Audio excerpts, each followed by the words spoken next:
I'm sorry, Twilight. Written by the Seven Saviors. Part 3. Chapter 7. I'm so sorry for everything.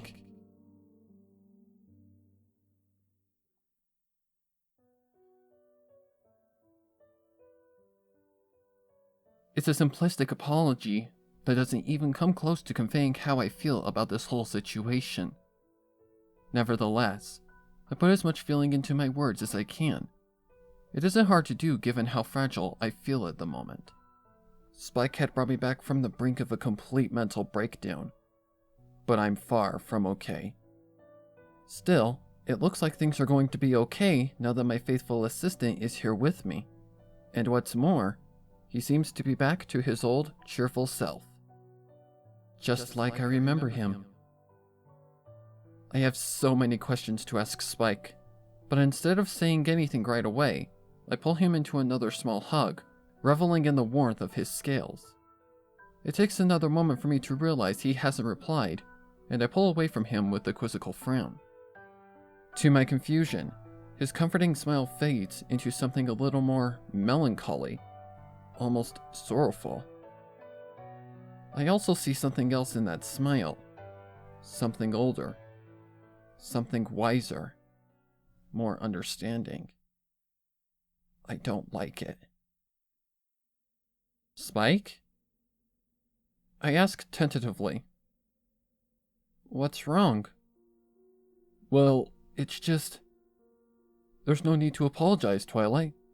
If anything, I'm the one that's sorry for acting so stupid all this time. No, Spike.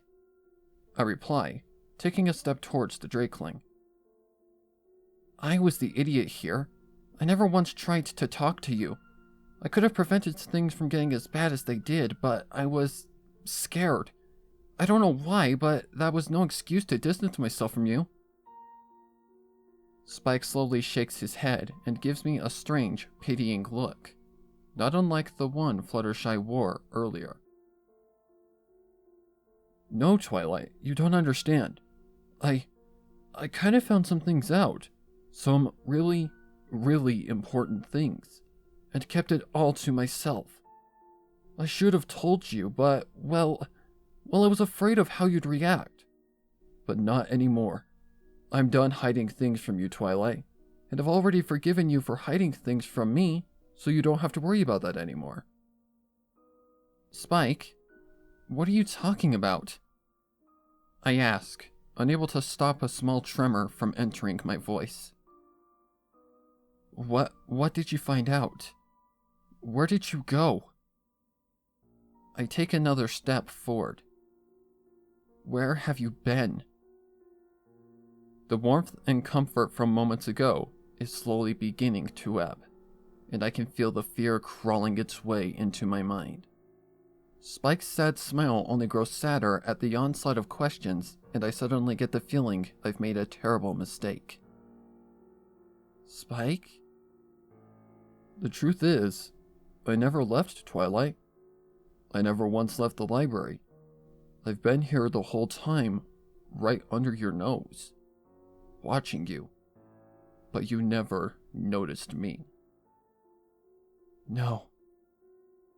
I mutter, searching my memory for something I missed. No, you weren't here, Spike. I looked everywhere. Everywhere for you. I searched every nook and cranny, searched the library from top to bottom, and I couldn't find you. Anywhere. As I say this, I feel a sharp tug in my mind, like a rod trying desperately to reel in a fish. The sensation causes me to wince in pain, but I try to grab hold of it anyway, only to fail, and it slips away. You didn't check down there, Twilight. You never check down there. Down... The tug, the sensation, the thought. The memory comes again, but a jolt of inexplicable horror makes me instinctively push it away. Not down there. Never down there.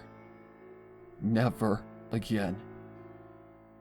I clench my eyes shut against the creeping dread, trying to push it away. But it pushes back. And not just fear, but unbridled horror fills me again. I don't know what you're talking about, Spike. I find myself shouting. I don't understand what you mean. Down there? Down what? Spike's not there anymore. My eyes fall on a room devoid of any pony else but me. But before I can fully comprehend this fact, I hear a voice. It comes from everywhere at once. It comes from above me, from behind and right in front of me. I can hear through the walls. I can hear in my mind. But I hear it echo the loudest from below. Down here in the basement, Twilight. Down here in your laboratory. That's where I found your little secret, Twilight. Your little pet project. What you were hiding from me and the rest of the world. The voice is gurgling, wet, and carries the slow rattle of some pony on the brink of death. And I realize with growing horror that it's his voice. It was always his voice. You're not Spike. I whisper shakily, staring straight ahead and seeing nothing but the vague and incomprehensible images that flash through my mind. You can't be Spike. Spike is... He's... I'm not dead, Twi. I never was. The images begin to grow clear, and memories begin to surge to the surface, but I desperately try to shove them back down. It's a losing battle. I was always here, waiting for you to come back for me, to save me. But you never did, Twilight. I feel numb. My heart is pounding with the effort it takes to keep the memories at bay. But despite those efforts, some things begin to seep through the cracks. Who are you? I shout in a high, frightened voice. What did you do with Spike? The voice ignores my questions. It knows the truth, and it knows that I know the truth. It knows what I've been keeping hidden, locked deep down inside me. Somewhere so deep that it wouldn't even be possible without the use of mind magic. Powerful words that twist the memory and trick the senses into believing nothing's there.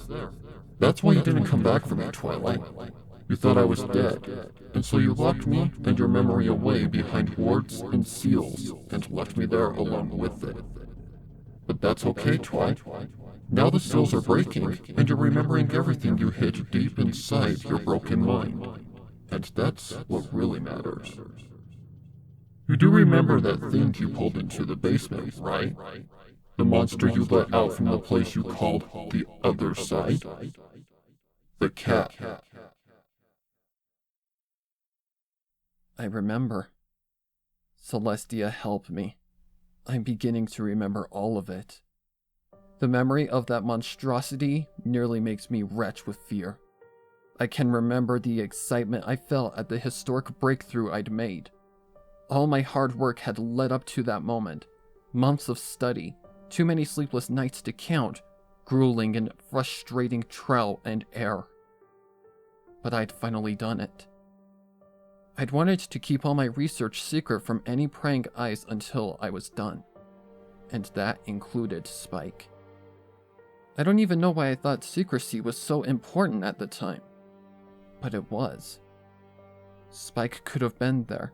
He could have been with me every step of the way, helping me achieve what I and many others thought impossible.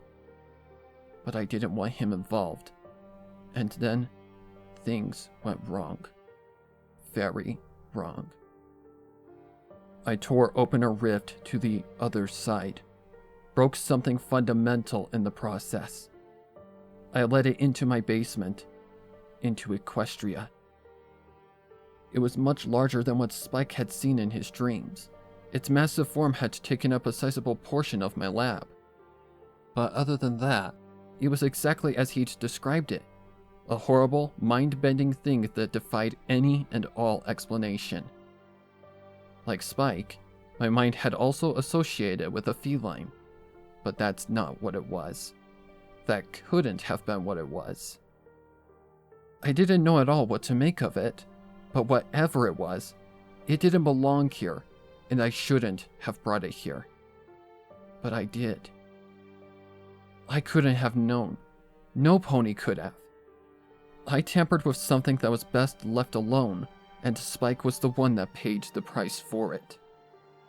I could only watch in horror as that thing dragged itself through the opening I'd made for it.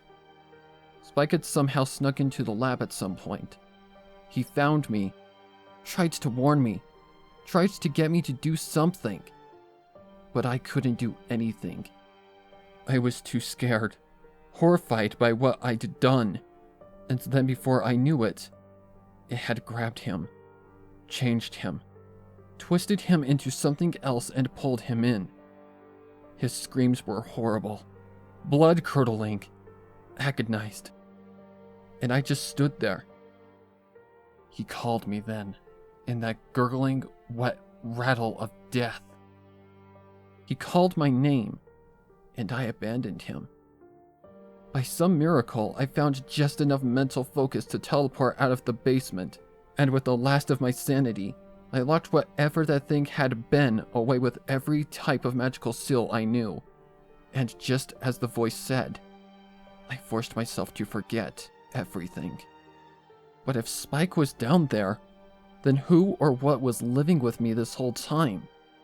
I can remember sealing off the basement, but now that I'm thinking about it, I can't remember anything that happened between sealing the basement and that conversation I had with Spike, or the creature I thought was Spike. Everything before that talk about recurring dreams is a complete blank. I can tell you what happened if you want, Twilight, but I'd rather tell you face to face. It took some time to weaken them all, but the wards and seals are completely gone now, so you should come and join me. It feels like forever since I've seen you with my own eyes, Twi. I really want to see you again. Oh, and don't worry about Applejack. She was getting kinda curious while we were talking, so I kept her busy for you.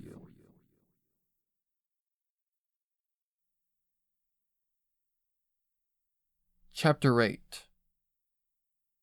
What did you do to her?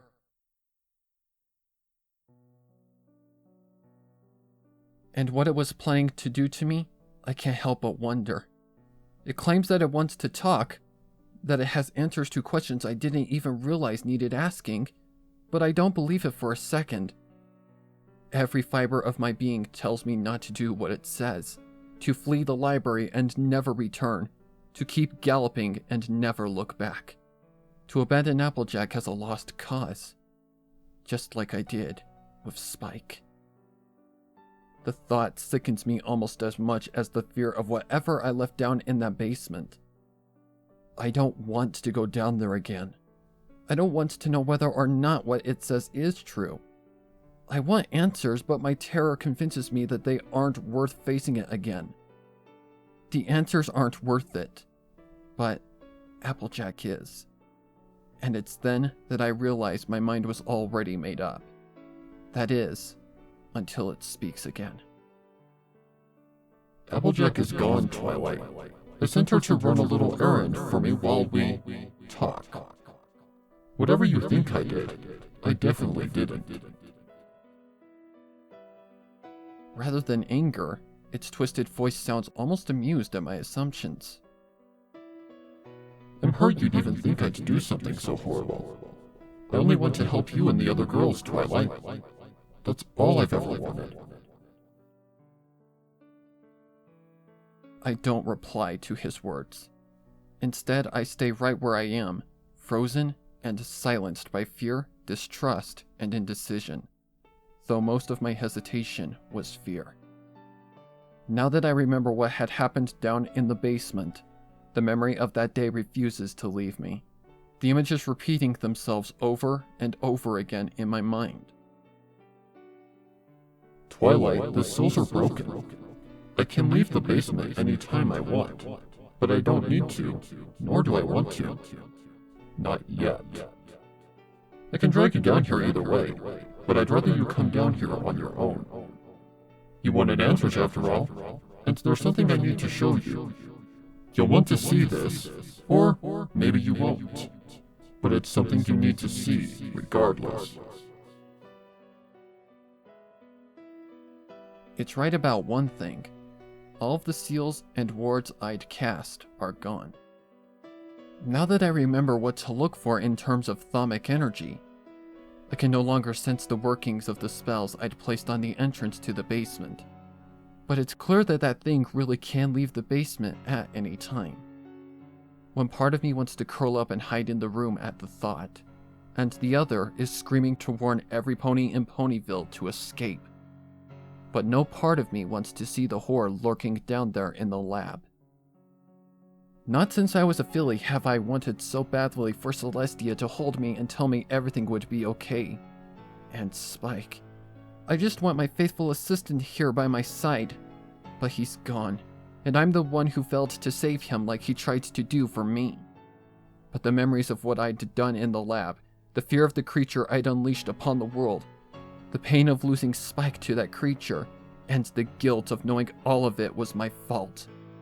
All I can do is sink to the floor of my bedroom and stare at nothing as despair and hopelessness begin to wash over me. I barely even notice that the voice has fallen silent. I don't know how long I stay that way, but eventually I feel something small and warm rest on my withers. Twilight, look at me. Through clouded, watery eyes, I slowly look up and see none other than Spike looking down at me, his eyes bright with concern and compassion. The idea that the monster below is mocking me comes to mind, but complete emotional ruin washes the suspicion away, and I simply stare in his direction unblinkingly and expectantly. I'm not lying when I say I want to see you again. I'm not lying when I want to help you. You don't have to trust me, and I know you can't help but fear me. I know you can't help but fear what you don't understand. But you're Twilight Sparkle. He smiles at me then, the big goofy smile I'd seen Spike wear countless times in the past. Finding out what makes the world tick is what you live for. And I should know. I do know, Twi. I know so many things now, and I want to share that knowledge with you because I know you more than any pony would appreciate what I have to tell you, what I have to show you.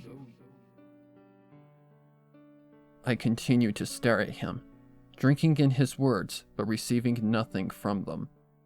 His smile falls, and he lets out a disappointed sigh before lowering himself so that we're at eye level. Alrighty then, how about this? Picture me in your mind, not as I am, but as I was back before all of this began. Picture the day we both came to Ponyville for the first time during the Summer Sun celebration. How we met the girls, and how you all defeated Nightmare Moon. Remember how you felt then? Remember how it felt to finally put the pieces together and unlock the sixth element? For a long moment, we continue to look into each other's eyes, and nothing happens as I once again let his words sink in. Then slowly, reluctantly, the memories come to me, and as they rise to the surface, I latch onto them like a drowning mare, holding them as tightly as I can, trying to find some sort of solace or escape from the nightmare that my reality has become. Spike smiles a satisfied smile, the smile a proud parent might give their foals for doing something good. There you go, just like that. Now, close your eyes. Keep those memories in your mind. Keep that hope and happiness in your heart, and I'll take care of the rest, okay? I mindlessly obey, all too willing to immerse myself further within the time where my mistakes and Spike's fate doesn't exist. Lost in better times. I go back to the years I spent in Canterlot, years I spent as Celestia's personal protege, years I spent acting as an occasional mother to an infantile dragon, years I spent delving into the deepest mysteries of magic and science in all its forms. Then there were the friends I made after I left Canterlot for the first time. They weren't my first friends, but they were the ones I cherished the most. I see all the trials and tribulations we faced together. I see the night we used the elements to banish the nightmare that had taken hold of Princess Luna. I see my brother's ponytail wedding, ruined by Chrysalis and saved by true love. I also think of the happier, more peaceful times during my life in Ponyville. Whether it was spending a quiet evening reading a book with my faithful assistant close by, or enjoying a lovely afternoon picnic with the girls, I was as happy as any pony could possibly be, all things considered.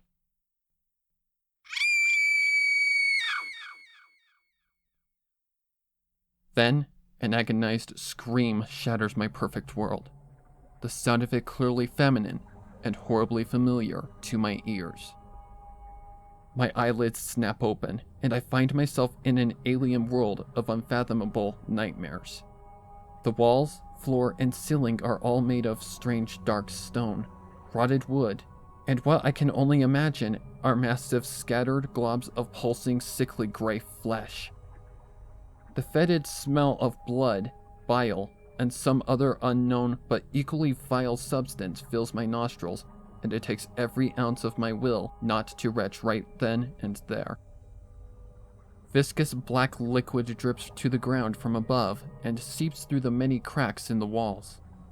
It bubbles up from the stone floor, hissing and popping and emitting some kind of vapor that makes my eyes water. Everywhere I look, it's the same scene. Dark, horrific, and endless. It takes no time at all to realize I'm in what's supposed to be my own basement, my own laboratory, and there's no exit to be found anywhere. Another scream catches my attention and draws my horrified gaze to the slimy, skelly bulk of a beast that towers over my comparatively minuscule form. Its own partially amorphous body taking up most of the space before me. The beast is a mix of dark pink-gray flesh, pale violet scales, and bulbous green eyes amidst all matter of claw-tipped appendages. Somewhere in that maddening visage, I see a gaping mouth large enough to swallow several ponies whole and filled with rows of mismatched teeth. Some are large and some small, but all are tapered to a knife edge and drip with the same black ichor that oozes from the floor, walls, and ceiling. But its form doesn't stay that way for long, and before my eyes, it twists and changes to something else. Something far more difficult to comprehend, but just as gruesome, if not more so. Then it changes again a few moments later, and again, and once more. Each transformation is more twisted than the last, but the sickening screams of agony I hear from seemingly everywhere at once remain the same, and it takes me a moment to realize why that is and why it sounds so familiar.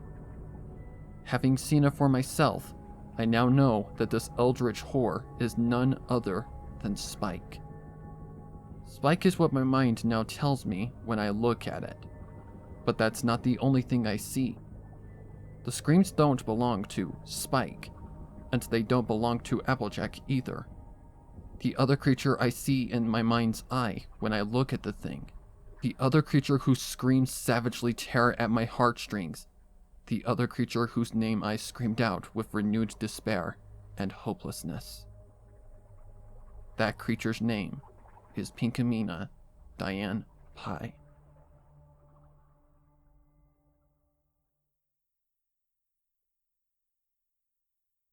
Chapter 9. Welcome back, Twilight.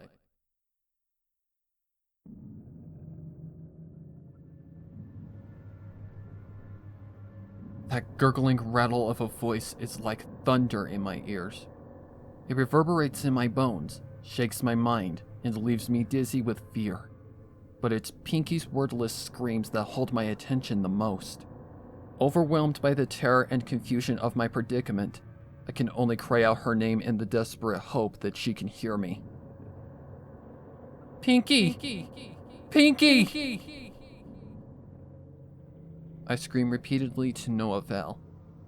My voice is drowned out by Pinky's own screams, and so I finally turn to focus towards the monster that had formerly been my faithful assistant for answers. Give her back! You can't have her. You can't have her! Spike begins to say something, but my emotions are turbulent and volatile, and through my fear and rage, I don't hear it. Before it has a chance to finish speaking, I've already sent a focused beam of raw magic hurtling towards the shifting mass. Then I send another, and 3 more in quick succession, all of them impacting its grotesque form and causing chunks of its scaly flesh to break off and spat wetly against the ground.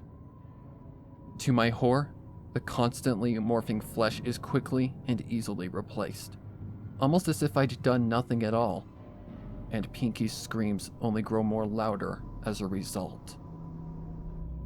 A panicked thought crosses my mind, and my horn flares again, this time with a teleportation spell.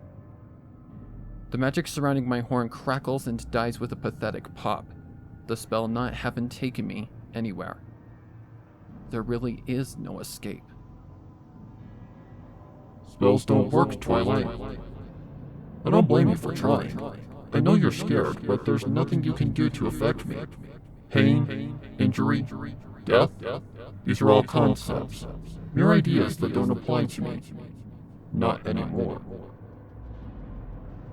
Spike's words echo loudly through my entire being, and somehow I know and accept them to be the truth.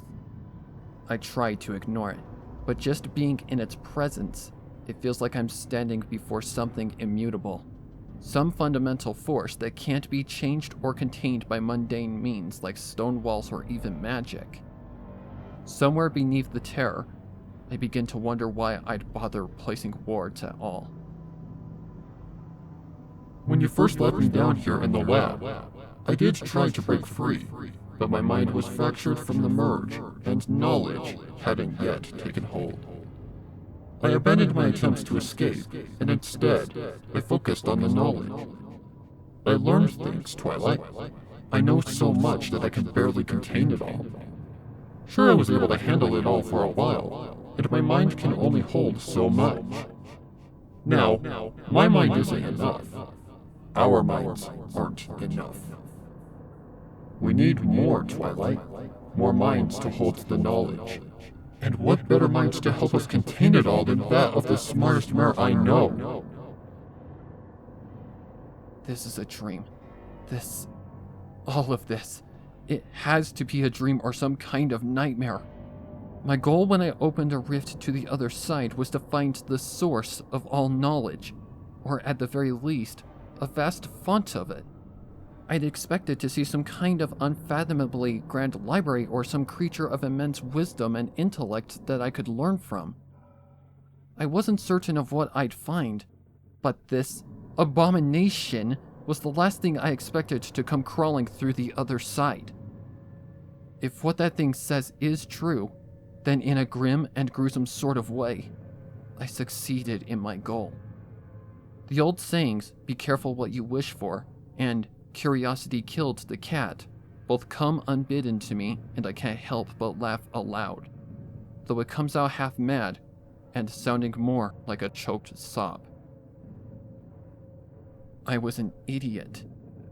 I am an idiot. I don't know when, how, or why Pinky became part of this insanity, but I know I can't save her. Just like Spike. Only this time, I never even had a chance to try. I don't know if knowing that makes it better or worse in the end. Despite what you might think or hear, Pinky doesn't need saving, Twilight. Give her a bit more time, and she won't even want it. Spike falls silent for a brief moment as another feminine scream rips itself from his form. As if to back up his claim, the scream suddenly devolves into raucous giggles that send cold and violent shivers down my spine. Pinky's mind is really something special, Twilight. It's nothing like yours, but at the same time, there's a strange sort of kinship I can feel between her thoughts and yours. A synergy. It's like she's the chaos to your order, like she completes you and vice versa, though not in a romantic sense. If the two of you were born in the same womb, you would have been twins, same in body, opposite in mind, completely inseparable from one another in soul. It's actually kind of fascinating. The shock, disbelief, and confusion mix with my ever-present fright and leave me speechless. The only thing I can do is stare wide-eyed and open-mouthed as Spike continues to change from one repulsive form to another. I could only wonder the same thing I'd wondered about Applejack earlier. What had he done to her?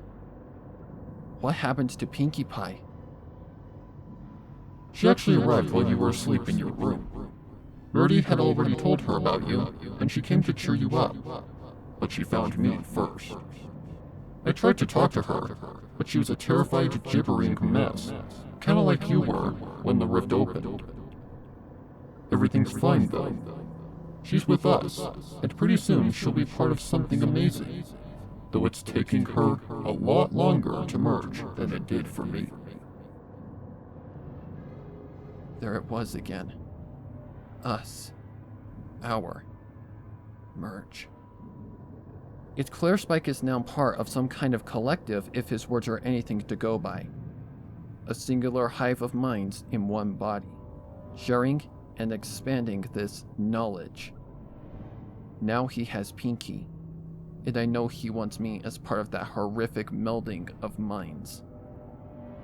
I pale at the image of it, but deep down I know that if he wanted me, there was nothing I could do to stop him from pulling me in, just like he was pulled in, just like he pulled Pinkie in. Pinkie, an innocent mare who wound up in the wrong place at the wrong time. A wave of sorrow passes through the multitude of negative emotions in my chest. Then I remember what Applejack told me, and confusion once again takes over. But, Applejack, she... Applejack told you what I wanted her to tell you, just like Rarity back at the boutique. The only reason you didn't catch on with Applejack, as you did with Rarity, was because you were in the library, and though you probably didn't realize it, you were already used to my presence here. It was true. Back in Carousel Boutique, Spike's presence was even more unnatural and out of place than it had been here. Those eyes, the weight of that presence, his presence. Here in the library, I was practically mired in it. I had no way of noticing whether or not Applejack was being manipulated. And that thought brought forth yet another horrifying question. Was I being controlled?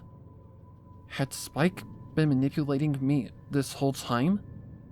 Was that niggling voice in the back of my mind really his? Is that why there was a large gap in my memory? A bit of it was experimentation, but I mostly did it to save you, Twilight. The words were powerful, but at the end of the day, you weren't in your right mind when you made them. Suffice it to say, they failed not too long after they were made, and you relapsed, violently. I couldn't bear to see you like that, Twi, even after what you did. So I fixed you. You see, I realized I couldn't touch the minds of others beyond my reach, no matter the distance. At first, I only used this to gain more knowledge, but pretty soon I realized I could bend other creatures to my will, make them think what they want, say what I want, do what I want. I put your body to rest and repaired your shattered psyche. I turned others away from the library while you were comatose. With your knowledge, I rebuilt your wards and made them stronger. A sick, squelching noise catches my attention, and my eyes snap towards one of the nearby globs of gray flesh on the ground. As I watch, it jerks and twitches for a few seconds before expanding rapidly. It changes from an ugly gray to a royal purple, all the while shifting itself into a small, but familiar, draconic shape. Before I realize what's happening, I'm met with the spiny back of Spike's original diminutive form. He turns to face me, and I instinctively jerk back at what I see. His mouth is set in a cold, emotionless line, and his eyes are black as the void. I even used knowledge I gained from the other side to give you back the Spike that I could never be again, complete with his own memories. It's the baby dragon that speaks, and though his tone matches that of the original Spike, there's clearly something dark and incomprehensible underneath, an eerie whisper that doesn't match his words. I did all of this for you, Twilight. I did it because I want to help you. Despite what I've become, I am, and always will be, your #1 assistant. Though I know the Drakeling standing before me is just an unsettling mockery of the real Spike, I focus my attention on it anyway, preferring its mostly familiar form rather than the hideous thing behind it. With something else to draw my eyes away from the massive creature, I finally find my voice, though it's hoarse and choked with barely suppressed terror. If you did all of this for me... I pause, then start again, trying to sound more confident than I felt. If you did this for me, then why tell me about the recurring dreams? Why not just let me live my life with this fake Spike? I cast a quick, involuntary glance at the large mass further back, and my heart skips a beat as I see patches of pink and big, bulbous cerulean eyes bubble to the surface of the creature's amorphous body. The eyes, glowing with an eerie luminance in the gloom of the defiled basement, roll madly in their sockets for a few moments before snapping to me with a suddenness that makes me jump. I quickly turn my gaze back to the baby dragon and speak again, though my voice is far more unsteady. Why? Why give me my old life back if you're just going to take it away again? I continue, doing my best to ignore the focused stare of those monstrous blue eyes. Why did you put me through all of that? Both the monstrosity and the fake remain silent for a moment as if to consider their answer. In the brief moment of quiet, I hear what I think is Pinky's voice, but it comes out wrong, in much the same way as discordant notes played on a piano. Both the sounds of it and the unintelligible words she speaks makes me flinch uncomfortably. The imitation of Spike finally speaks again a moment later, its face just as blank and its eyes just as black and empty as before. I wanted to give you more time, Twi. Really, I did. But I tore all of that away from you for 2 reasons. Time and necessity. As I told you, the knowledge is always expanding, always growing. I can't stop it. We can't stop it. It consumes us, and so we have to add more to the library of mind.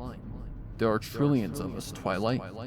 Trillions of minds from every corner of time and space, all coming together for one purpose, to gain more knowledge. What was done to me, what I did to Pinky, what I'm going to do to you, and eventually the rest of Equestria and beyond. It's all just a means of an end that has no real end. I realized around the time I created this facsimile of the original Spike that the time to add to the library was drawing close. I wanted you to share in our purpose, Twilight. I know, there's no other being on this planet more worthy or more fitting than you. But I also knew that your mind then was still fragile. As powerful a creature as I am, I can't mask my presence. And you would have realized there was something off, whether I rebuilt your memory or not. Besides that, any more tampering I did with your memory would have destroyed you. Still, I needed your mind open and malleable, so I used fear and paranoia to break you down.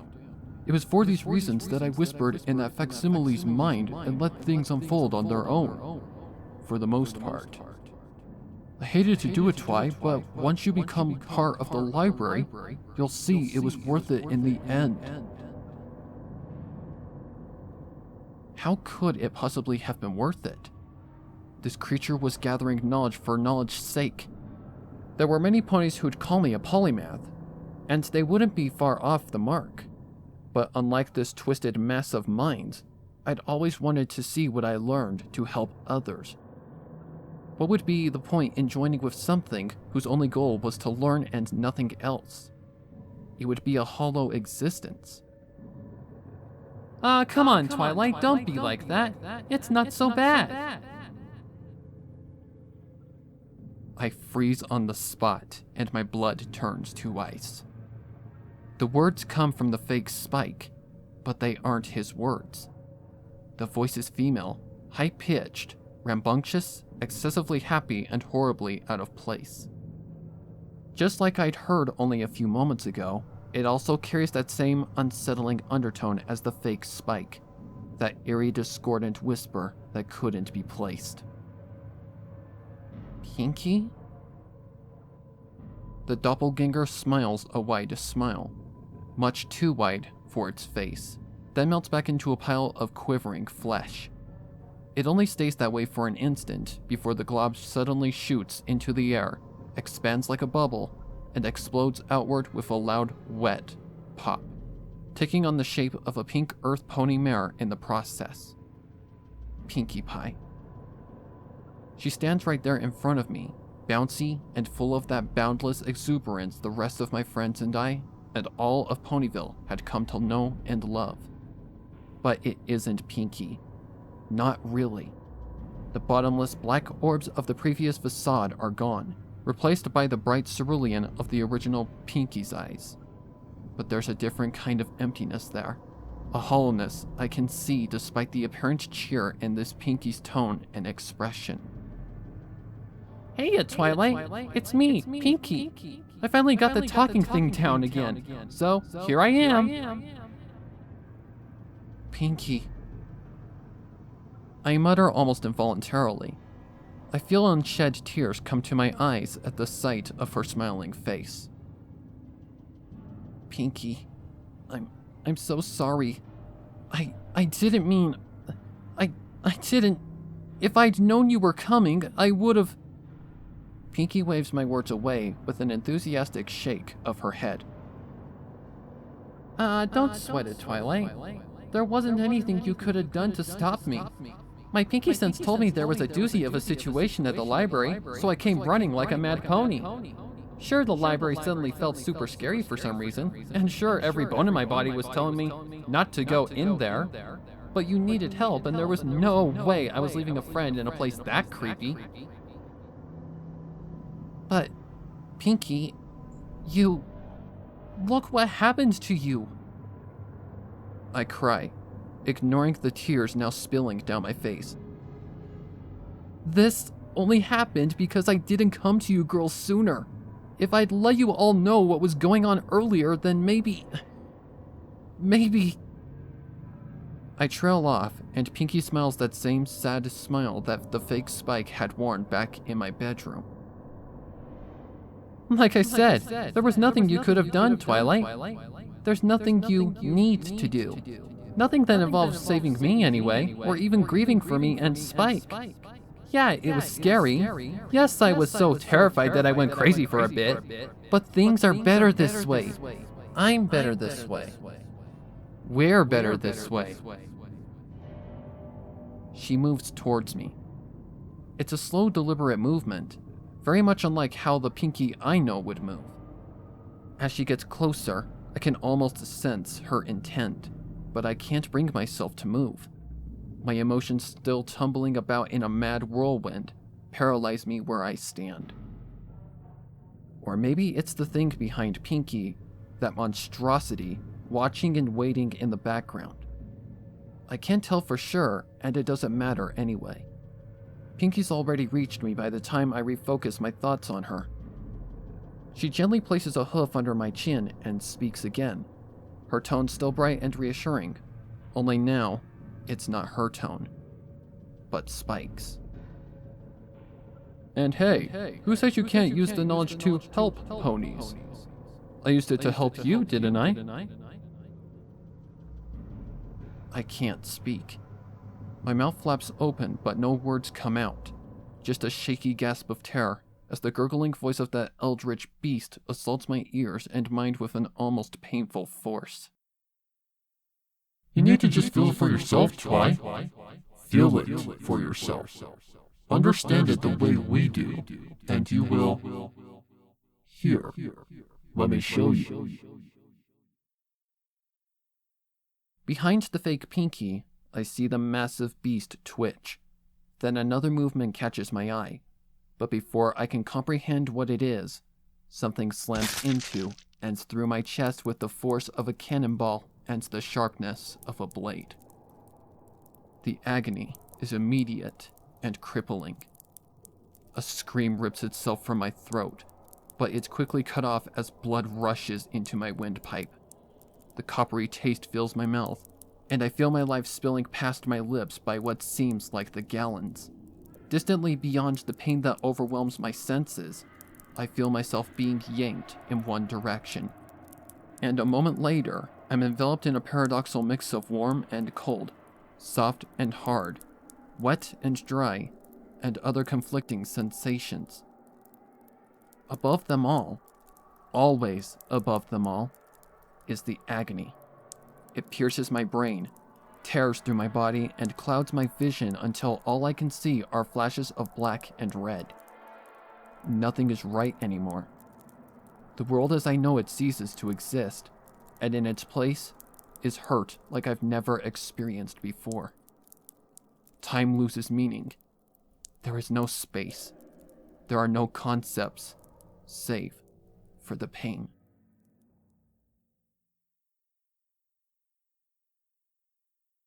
I'm changing. As the agony begins to ebb, understanding begins to set in, and I know this is a fundamental truth. I'm changing, and not only that, but I can hear something. Voices in the darkness whisper to me, but this is nothing like what I'd heard in my sleep. These voices are comforting, encouraging, welcoming, wise. The voices grow until they number in the billions, the trillions, but I can hear them all, each and every individual voice. They tell me things. Some of it is silly. Some information is trivial, nonsensical, and pointless. Some of it is fascinating and insightful. Knowledge that I could have never obtained on my own living in the place that I did, the time that I did, the world that I did. I take it all in, drink it in eagerly, absorb it into my being and make it mine. But one question remains, the answer lost amidst the rapid influx of information. Who am I? Two voices rise to the surface, seeming to separate themselves from the rest and speak to me.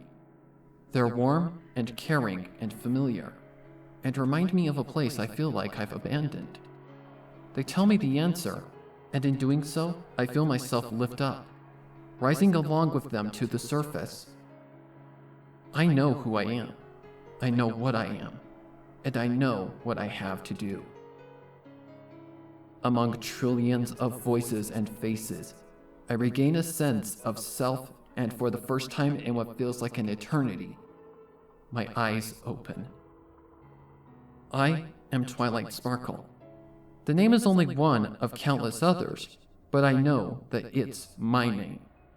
The other voices around me distance themselves, and allow me to take control without a word of complaint, and with a newfound sense of freedom, I take in my surroundings. The knowledge itself flows in from every direction endlessly, and I continue to take it all in, reaching out far beyond the walls of the basement to taste the minds of Ponyville. With every mind I touch, I can feel their vague sense of unease, their apprehension. They know that something isn't right. I root around in their brains, searching their thoughts, and the only clue any of them have is a tiny niggling voice in the back of their minds, easily ignored, easily forgotten.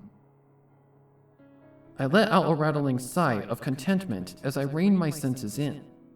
Spike and Pinky had been right all along. I have my purpose, but my purpose is not all that I am.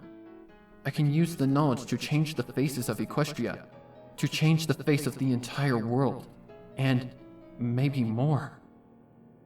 And that's exactly what I intend to do. Thankfully, I don't have to do it alone. There are minds like Pinky, Spike, and even others not even native to this dimension that are willing to help. And I can do it all at my leisure. No need to rush for the moment. Once Applejack comes with the others, I'll have even more friends to help me. And until then, I'm content to wait down here in my lab.